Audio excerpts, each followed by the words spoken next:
Welcome, everybody. All right, we're talking about the effects of childhood trauma. Childhood trauma really impacts our brain development and the functioning of the brain, and it leads to a lot of long-term psychological effects like anxiety, depression, post-traumatic stress disorder, a lot of emotional dysregulation, hard time ever trusting anyone, self-esteem problems, physical issues like chronic health, sleep disturbance, altered stress, and it manifests a lot of challenges behaviorally, like learning difficulties, relationship problems, and it rewires a lot of pathways. And what it does is it causes us to have a lot of fight or flight mechanisms in our brain. Because with trauma, the brain stem above it is a gland, the limbic system that holds the traumatic events in our life. And the reason it holds it above the brainstem is to create a fight or flight response so that we don't think about anything. We just respond to preserve our safety and our ability to stay alive.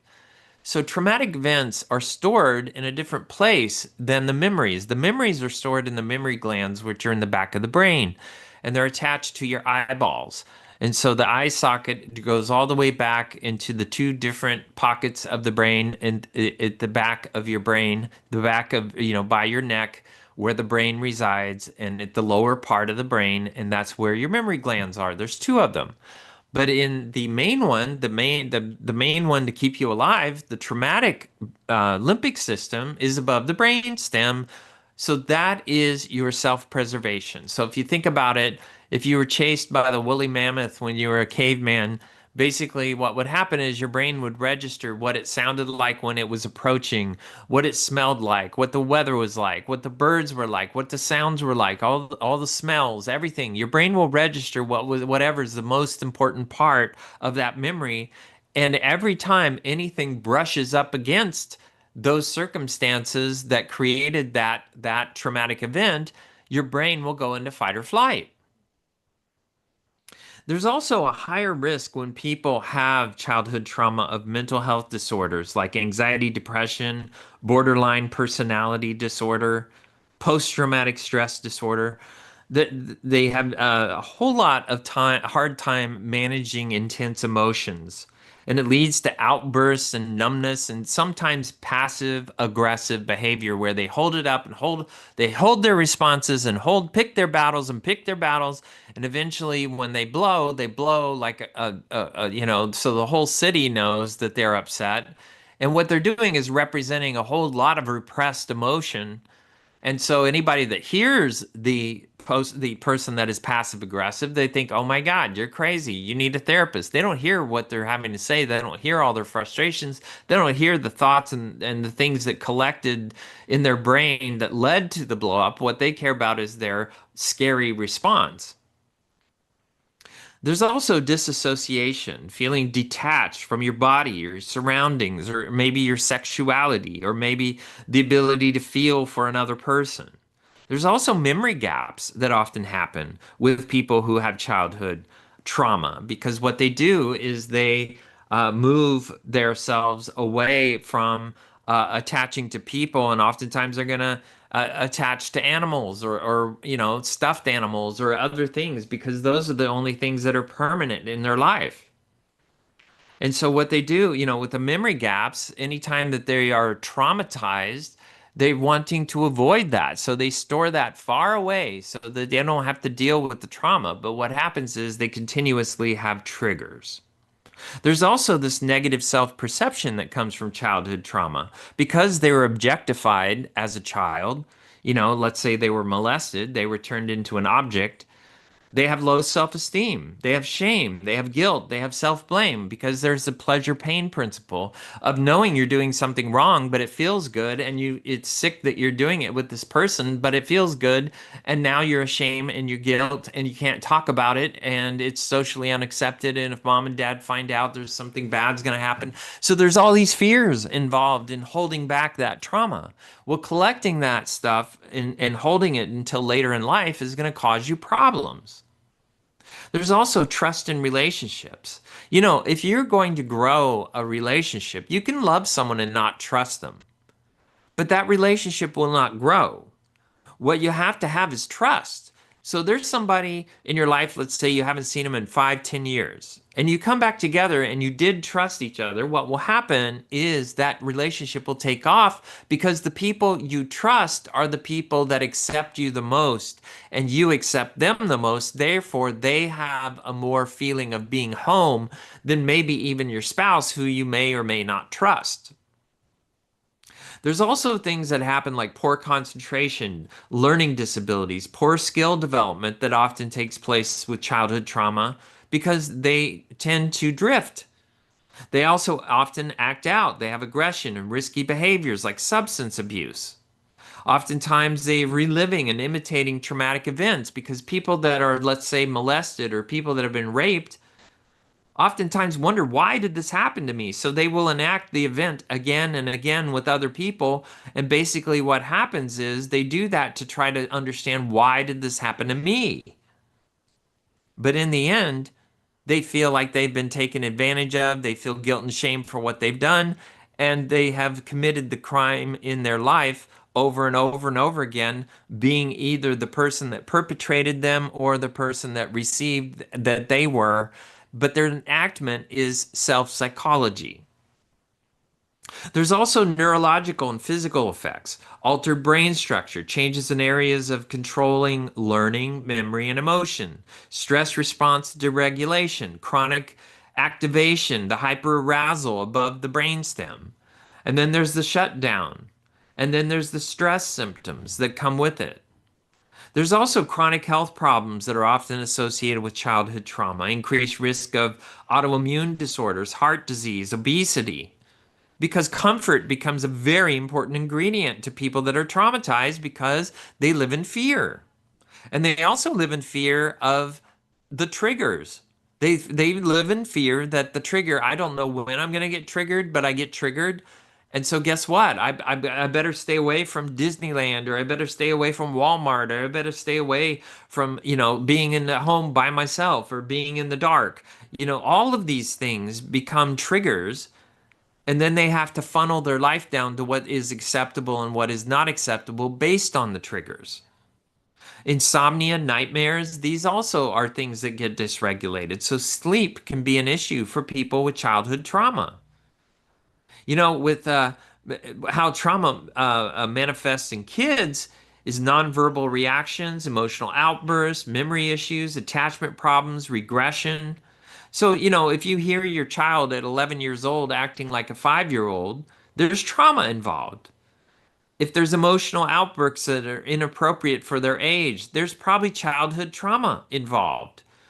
If there's attachment, like anxious attached, meaning that they have trouble trusting, they want to be pragmatic about all their decisions. They want to make sure their choices are safe unless they're drunk or on drugs, and that's why they get on drugs because they don't they're not pragmatic when they do that. They do impulsive things, and then they're apologetic about it later, and their self-esteem goes way down. Now, in older children, how it manifests, the childhood trauma is anger, fear, avoidance, aches and pains like somatic symptoms like the stomach, withdrawing behavior. And then in their adult life, there's altering stress reactivity, increased vulnerability to psychiatric disorders and chronic physical ailments. So childhood trauma manifests itself all the way across people's lifespan. It's also an event experienced by a child that evokes fear. It's commonly violent, dangerous, or life-threatening. Now, is it always in those categories? No. But what it is, it's involuntary. And that's the biggest part of it. Involuntary for the child. Also, it's adverse childhood experiences, where there are many different experiences that can lead to trauma. If you've got two parents that are always arguing, how can a child develop into their childhood if you got two parents that are arguing all the time? If the parents are arguing all the time, the child has to do something to keep them together. So they have to be the bad child or do something or say something to get their parents to even respond to each other and get on the same page. And it's sad. It's called triangulation.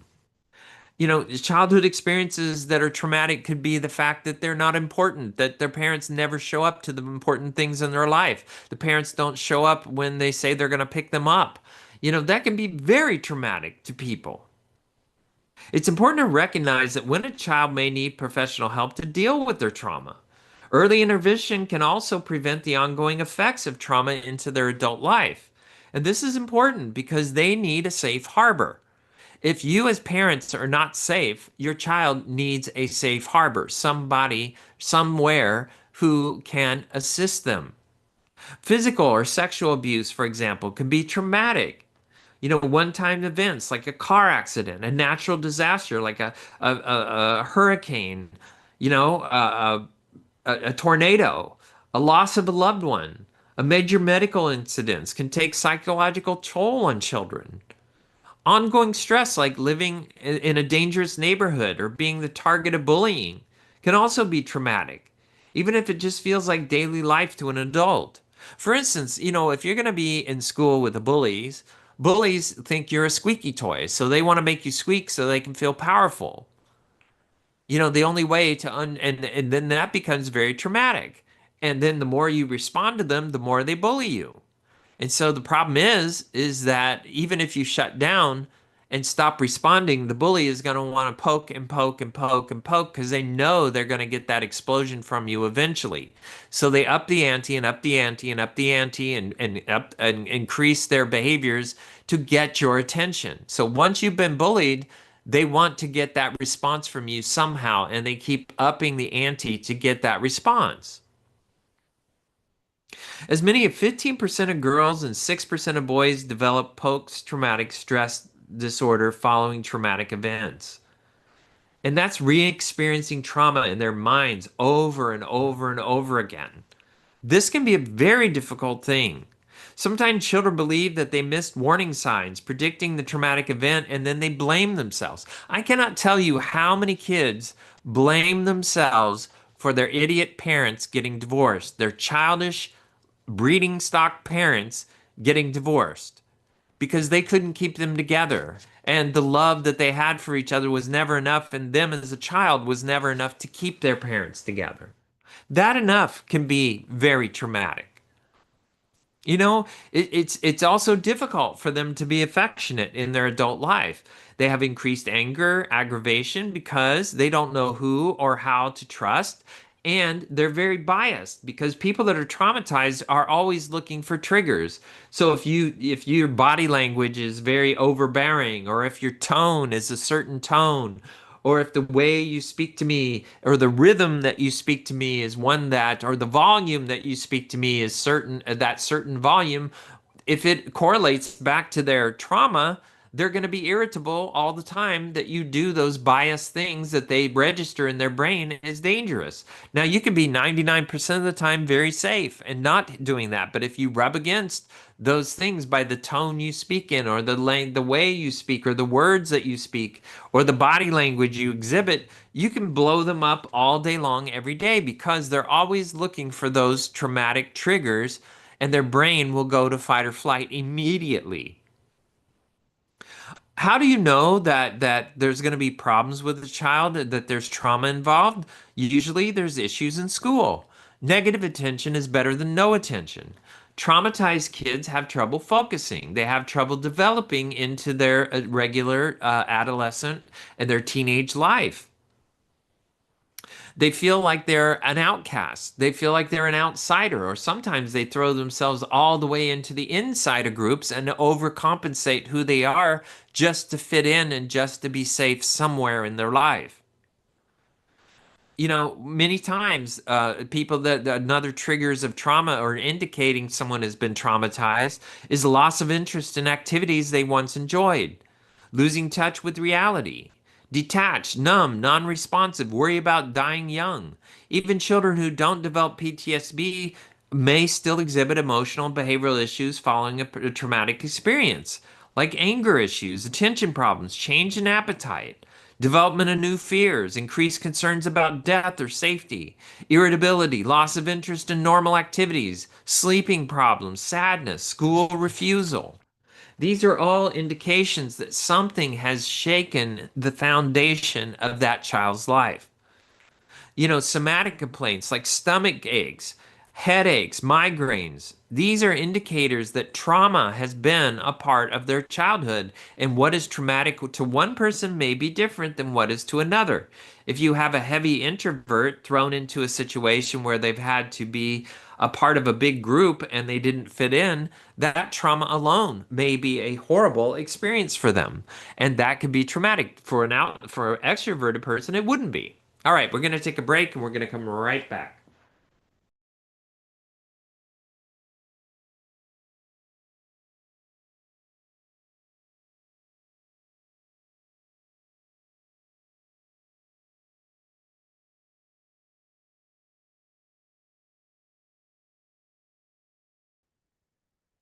The more adverse experience a child has, the higher their risk of chronic disease later in life. So, the effects of childhood trauma on an adult life can actually result in health issues like asthma, coronary heart disease, diabetes, stroke. There's a whole lot of research around trauma and its effects on people's health. It also has an impact on the mental health. As we discussed before, anger issues, depression, emotional distress, levels of stress, post-traumatic, psychotic disorders. If you've got here's the thing about, let's say, schizophrenia. If somebody exhibits schizophrenic tendencies or has that in their family, a high level of stress is going to exhibit that schizophrenia early in the childhood.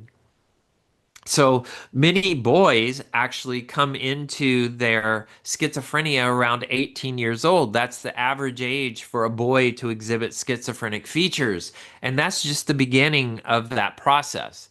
For women, it's strangely about 28 years old is when schizophrenia starts to come into blossom.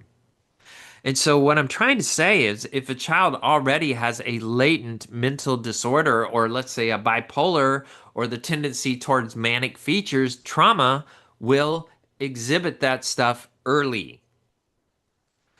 Complex traumas are multiple traumas. So if you've got multiple incidents of bullying, if you've got parents who are psychotic and alcoholics and drug addicts, and their behaviors bring all kinds of crazy, unsafe people into your life, there's going to be complex trauma.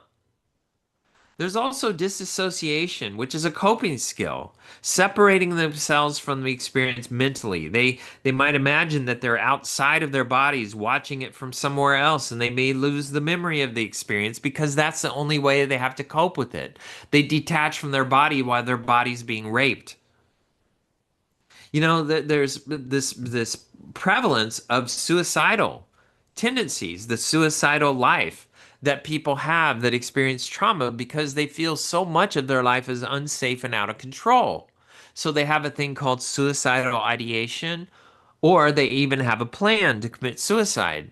And these people struggle. They struggle a lot because fear is a big deal. But the bottom line is that many people who have post-traumatic stress disorder, have trauma, who have complex trauma, what they do is they often have what's called a suicidal life.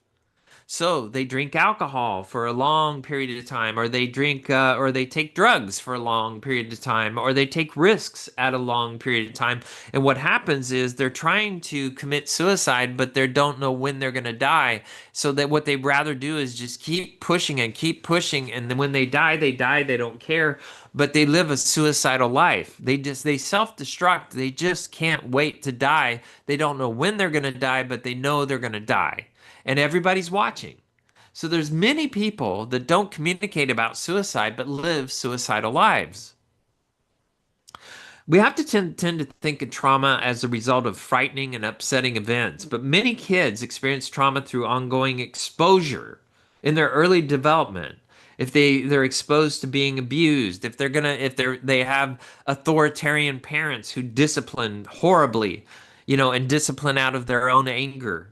If you have neglect where their life is not even meaningful, if they have homelessness where they have to just live somewhere, that they, anywhere, they have to make anything their home. Domestic violence is watching people they love beat each other up or being, having violence in their communities, can't even go outside. That can be a very traumatic event for many people. And it's clear that chronic trauma can cause a lot of problems in learning and behavior. Because if you think about it, if you lived in a third world country and all you had to think about was how am I going to survive, you're not going to find people that are going to have the opportunity to invent how to cure cancer or go to the moon or go into outer space or solve unbelievable problems that humans have the potential to solve because they're too worried about survival. So people that are traumatized live at a third group in a third world country. Their brain is a third world experience. It's not a first world experience, and you would assume living in the United States that people would be safe. But no, look at what's happening in Psychosis, Minnesota, and all the liberal states. All these people are psychotic. They're mentally disabled. They're mentally have mental problems and they don't even know what they believe in, but they know they just hate everything. You see, and what happens is when we live in a culture that's like that, it's like living in a third world country, and you're going to have traumatized people, the ones that are trying to keep away from the crazies, and the one that are in the middle of the crazies, they're all going to be traumatized, and then the ones that are trying to stop the crazies are going to be traumatized. Right now we're living in a third world country that's trying to be a first world country because we've got crazies out there who think they are so smart and think they have every solution on the planet, and we all should buy their hypothetical crap instead of understanding that there is a bigger mass of people and you have to think in the middle rather than think for yourself. Obstacles to learning is also a problem with childhood trauma.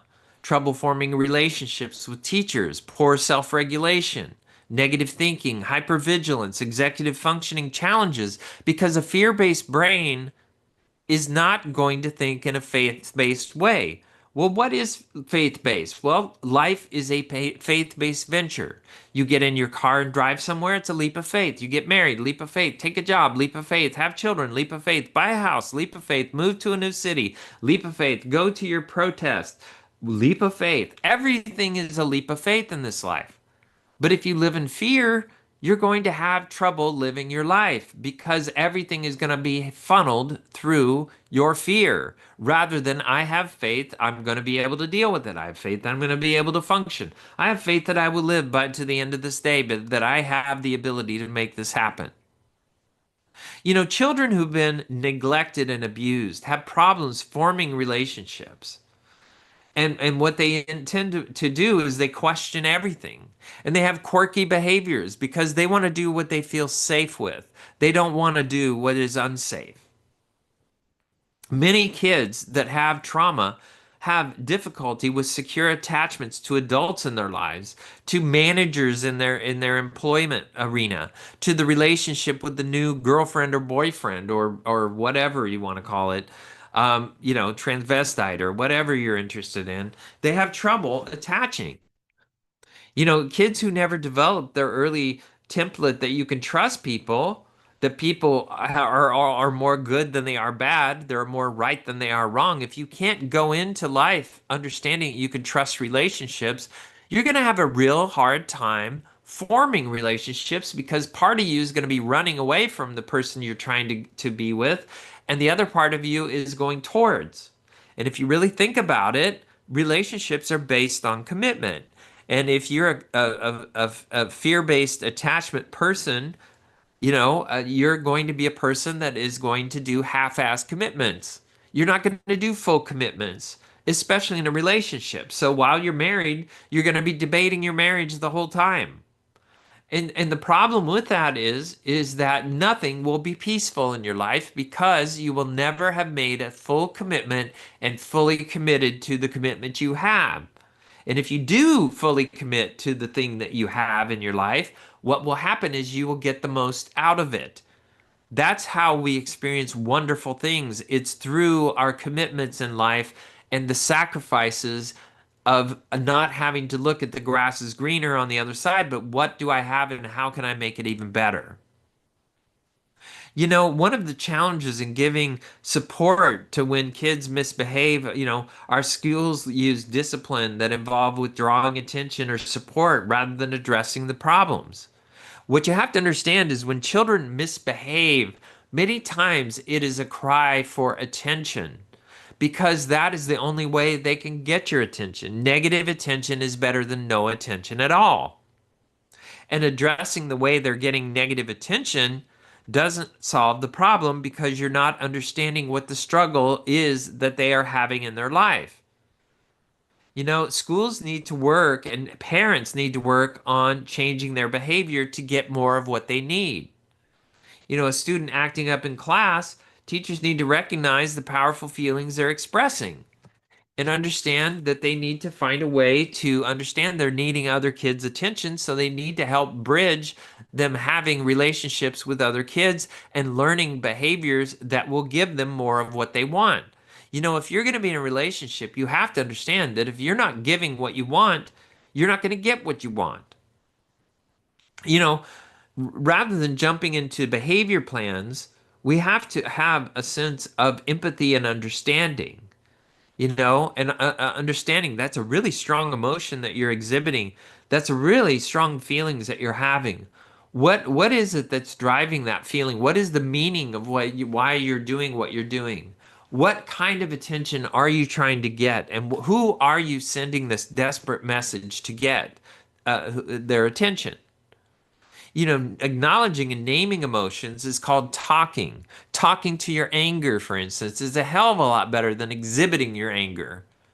I'm starting to get angry. This is irritating me. I would prefer that this didn't happen. I prefer that that didn't happen.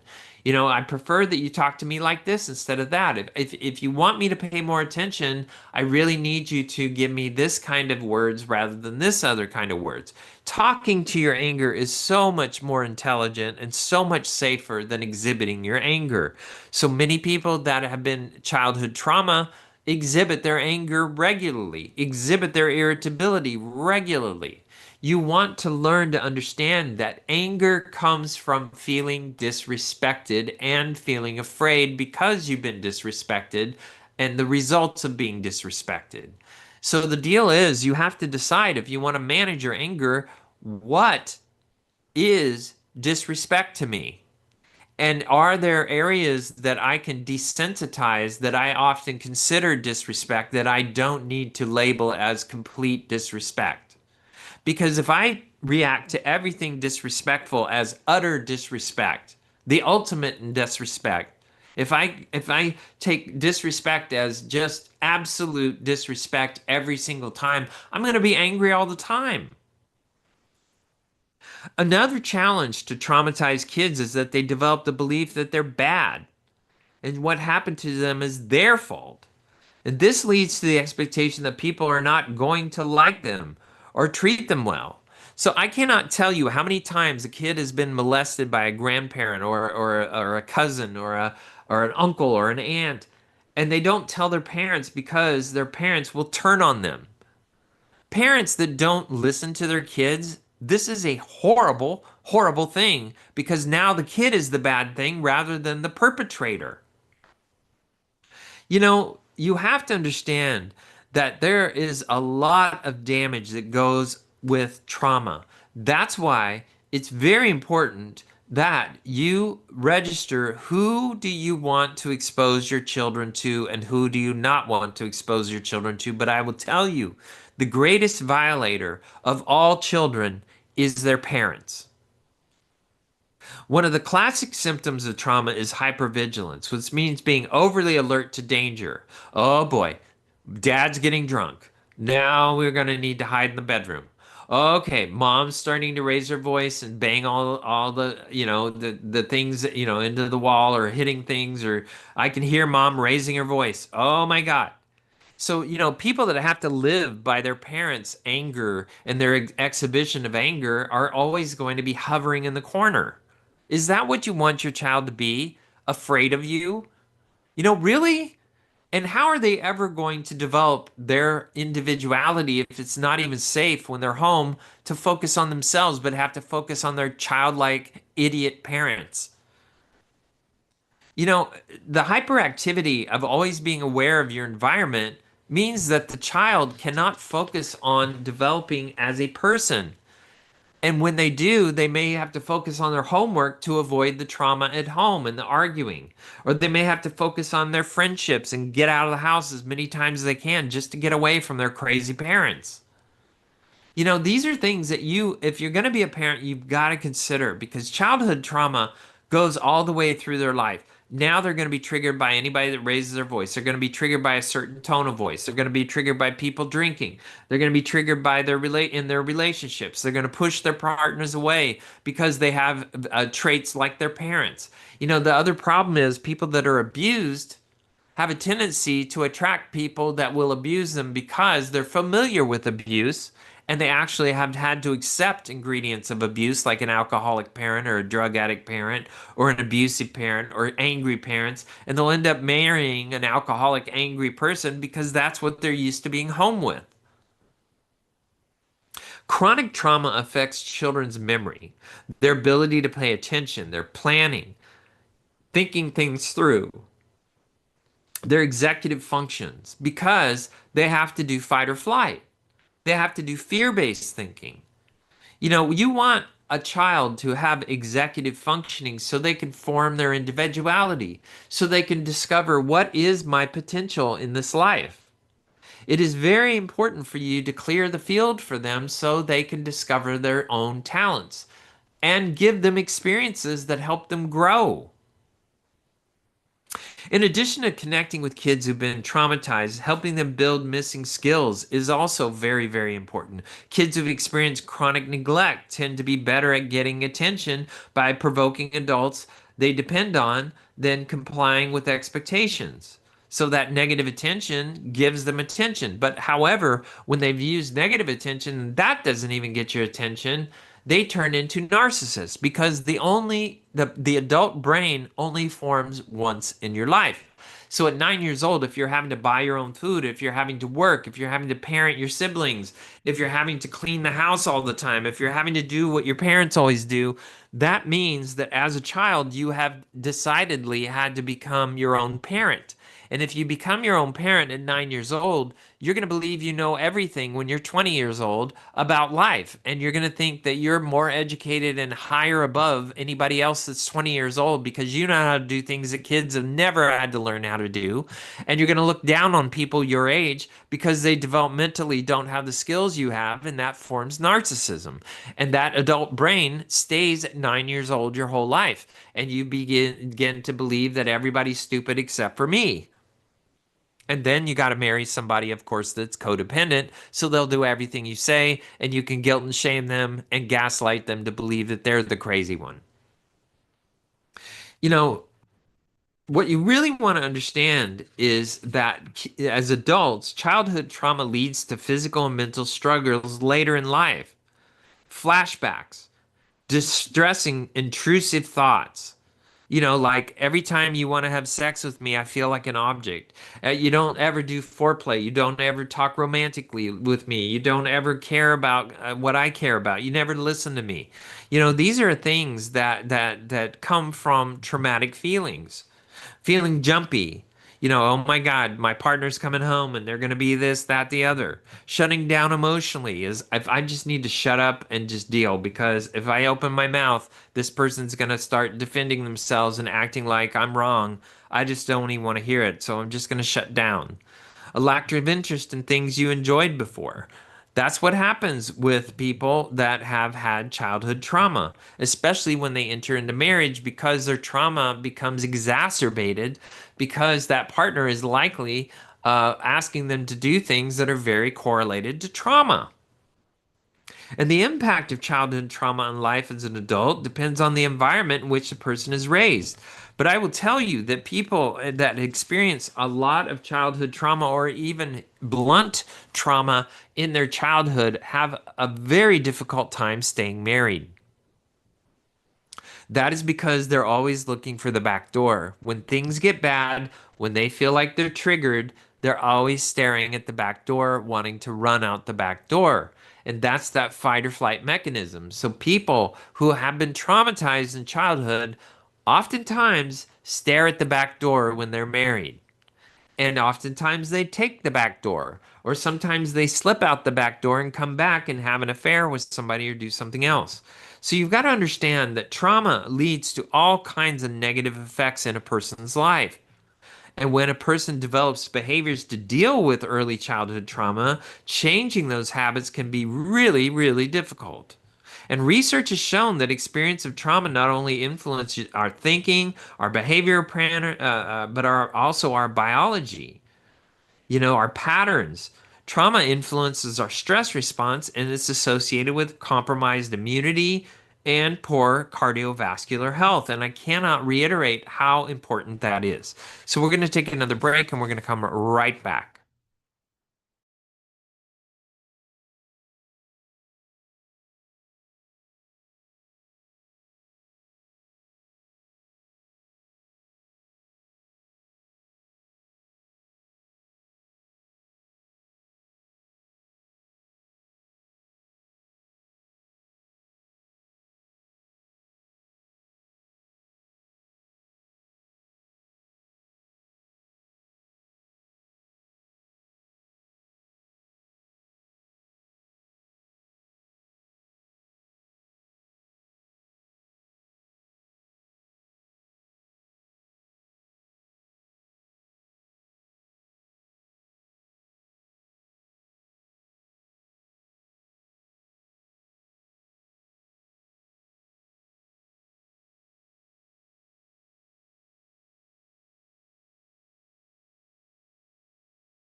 Welcome back, everybody. All right, we're talking about childhood trauma and its effects on your adult life, especially.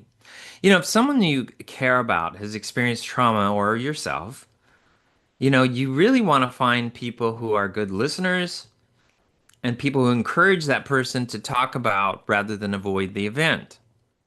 Sometimes trauma happens and people feel scared to talk about it because they don't want to make it worse.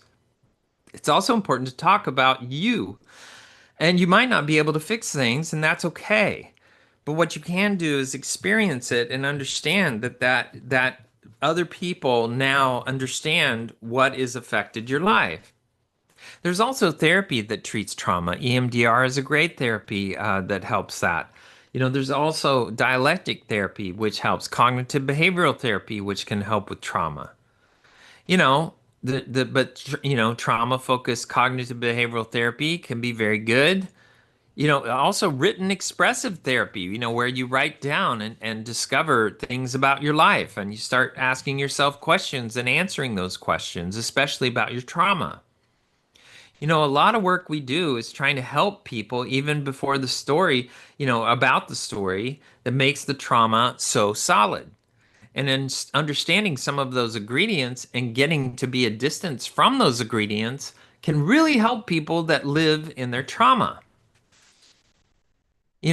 Children are among the most vulnerable after traumatic events and disasters. They have the least amount of control in this life.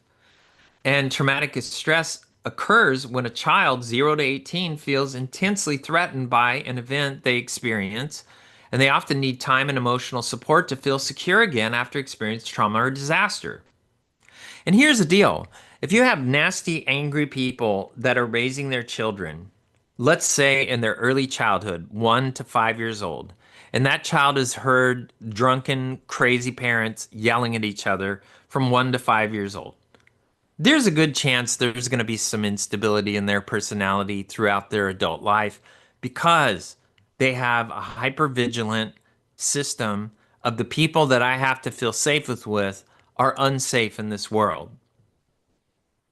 People provide comfort and stability, play a vital role in maintaining normal routines, establishing new ones after a crisis. People that are traumatized oftentimes thrive on things that are scheduled and things that are well within a framework of understanding what's going to happen in a day. People that are traumatized love to have schedules. They love to have something they can depend on. And so they like to be able to think about what their behavior is, what the reward is going to be, how things are going to go, who are the people that are going to be there. They love to have that because trauma people project fear ahead of them. And when they can make predictions, like knowing what their day is going to look like, you're going to take down their levels of stress. So, people that are traumatized, if you start creating a schedule for yourself, you're going to help yourself because you're going to be able to prepare yourself for the things that are going to happen in your day. Abuse and the things that create understanding of childhood trauma is abuse or assault, psychological, physical, or sexual.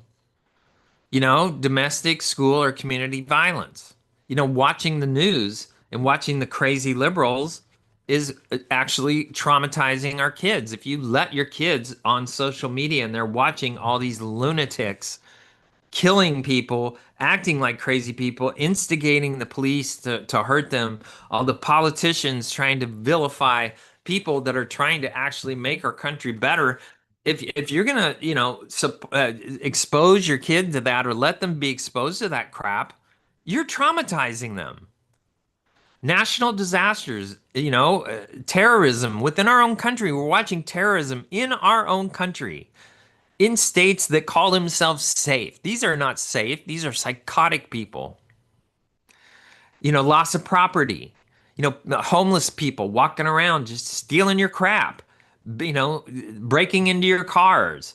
I live this every day. We live in Seattle. This is the home of, sociopathic communistic government where they allow anybody to come here and they could kill you and nobody cares. Sudden or violent loss of a loved one is traumatizing. Sudden or violent, refugees or war experiences can be very traumatizing to people. Serious accidents or life-threatening illness, neglect. Over two-thirds of kids report experience at least one traumatic event by age 18 or 16, and at least 1 in 7 children experience abuse or neglect annually in the United States. Each day, statistically, 14 youth die from homicide. More than 1,300 are treated for violent related injuries, especially in the society we live in today. Fear of separation, nightmares, crying, screaming a lot, poor appetite. That's preschool behavior that shows that they're being traumatized. Elementary school, anxiety, guilt, shame, lack of concentration, difficult sleeping, withdrawal or disinterest, aggression. These are signs that a child in elementary school has been traumatized. Middle school and high schools, depression, self-harm, substance abuse, withdrawal or disinterest, risky behavior, aggression, learning difficulties, lower academic performance, increased use of health and mental health services, higher involvement in juvenile justice systems. This is signs that a child has been traumatized. And we can catch it on the front end rather than the back end. Not all children develop traumatic stress after an event. And with support, many recover and thrive. Supportive caregiver systems, access to trauma-informed services, effective treatments are crucial for recovery. The deal is that what you want to do is understand how to treat a traumatized brain. The way to treat a traumatized brain is to allow that person to recollect a traumatic event, go through the traumatic event, And if you stimulate their memory glands, which is what EMDR does by doing the eye movement or doing the sounds or doing the tactile, what will happen is the brain may pull that information out of the limbic system and put it back into your memory glands, which would put a window between the event where you no longer feel it, but you remember the event. You remember everything about it, but it doesn't traumatize you anymore because things that lay in your memory glands do not have a traumatic feature. So when you do EMDR, for instance, it is taking that memory out of the limbic, out of the fight or flight, and moving it into a safer part of your brain. But that calls for you to go back into those specific events and recollect those events in a way that you can be objective and where you can see all sides of what's going on rather than just your side of what's going on. We also, if we recognize what activity is the alarm and how our body reacts to it, that can help us heal from trauma. Also, determining if there's a real danger and seeking help where we seek safety when we perceive real danger. That's a very important ingredient to treating trauma. Also, assuring the child that he or she is safe, talking about measures you're taking to get them safe, but also being able to do that for yourself when you are traumatized. This is a very important part of living. And it's a very important part of us as people that we are able to grab onto these things and understand that we can take control of our trauma. But we have to be patient. There's no correct timetable for healing. Some people recover quickly, others recover more slowly. But what you have to understand is treating trauma is much like if you have a very nervous animal and you're trying to calmly develop a relationship with this nervous animal. What will happen is as you form that relationship as a traumatized person, you're actually healing yourself because you're having to get control of your nervous system and your triggers because animals pick up on our fears. They pick up on our stress. They pick up on our emotions. And when they read that, they don't form a strong relationship with us. So traumatized people, when they learn to calm themselves down, can learn to take control of their trauma. It's very important for people to have empathy for people that are traumatized, but not sympathy. So the difference is empathy and sympathy. So empathy is when you stand at the top of a cliff after somebody's jumped off and said, "Hey, I'll do anything to help you, whatever you need." Sympathy is where you jump off with them and you both have broken legs and you both are complaining about your broken legs. You see, that's not helpful. And so, what we really want to understand is that we need to, as people, heal our trauma. We need to also empathize with ourselves and empathize with other people. Healing childhood trauma involves professional therapy like trauma focused cognitive behavioral therapy, EMDR. There's even equestrian therapy where you form a relationship with an unbroken horse. But building strong support system, practicing self-care like mindfulness, exercise, good nutrition, sleep, self-care can really, really help diminish the symptomology of trauma. Also, learning to set boundaries. Here's what I can do, here's what I can't do. Instead of being somebody that's always saying no or always saying yes, you want to develop boundaries that allow buy-in. I can let myself do this, but I can't do this yet. I'm not ready for this. Being ready, being aware of your own limitations. We also want to create outlets if you're traumatized, like journaling, to process your emotions. Be patient and compassionate with yourself. Recovery is a unique, non-linear journey. There's this wonderful thing called Storyful. I think it's called Storyful. It's a website, and what it does is it allows people to write their own life story and put it into a book form. And what they do is they answer a question every week about their past, about their life. And many people who have trauma can go back through their trauma and be much more objective to that trauma by writing their life story. The storyful thing, what it does, or story worth, not storyful, story worth, what that does is that gives you a chance to do that, to go back through your life and observe it and write a book about your life that you can pass on to your kids, which is even better. People that are like therapists, um, that specialize in trauma, can guide you through modalities that will help you. I treat trauma and I really enjoy it because trauma really truly takes a person's life down. And to be in a relationship with a traumatized person is even worse because you never know what's going to trigger that person. Or you have to walk around on eggshells with them your whole life. Understanding friends, family, support groups makes you feel less alone when you're traumatized. And so you don't want to pull yourself away from people. You want to go towards people and build those relationships because then you can communicate and you can associate and you can actually take your trauma and use it as a testimony to help other people. There's also self care that is involved in healing trauma, like mindfulness, deep breathing, body scans, yoga, meditation. What does that do? Well, if you're going to meditate, you're going to focus on what is making my life suffer. What am I doing to make myself suffer in this life? And what you have to do in your prayer or in your meditation is understand how to eliminate your suffering, how to diminish the suffering you're experiencing in your life. Journaling is another way to cope. And that helps you write down your thoughts and feelings, stream of conscious. It's a process and it identifies patterns. Also, physical activity like regular exercise.